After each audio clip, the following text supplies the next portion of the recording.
এই গোলামের পুত উঠ উঠ। আর কতকাল তুই আমার গুলা বসে বসে এভাবে খাবি? আমি যখন মরে যাব, এই যে 65 বছর বয়স তোর জন্য আমি কাজ করতে হয়, আমি তো মরে যাব, তখন কি করবি? এভাবে বেকার থাকবি?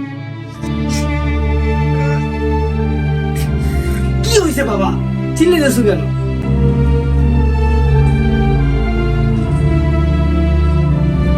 তুই যে ভাতটি খাইতেছস এটি হোটেলে 120 টাকা। আর কত খাবি আমার খানা? এবার তো একটু কর, কাজ কাম।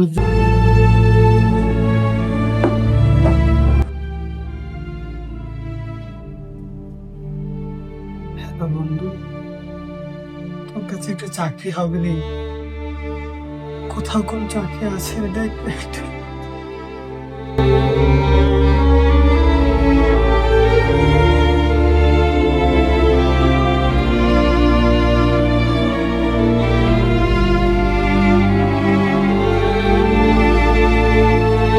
আল্লাহ, আমার সন্তানের যাতে একটা চাকরি পাই আল্লাহ।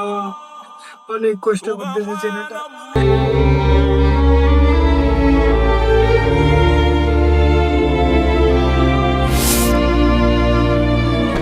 এই স্যামরা, তুই দরজা খোল, তোর আজকে ইন্টারভিউ। তুই কি চাকরিটা বাকরি করার কোনো ইচ্ছা আছে তো?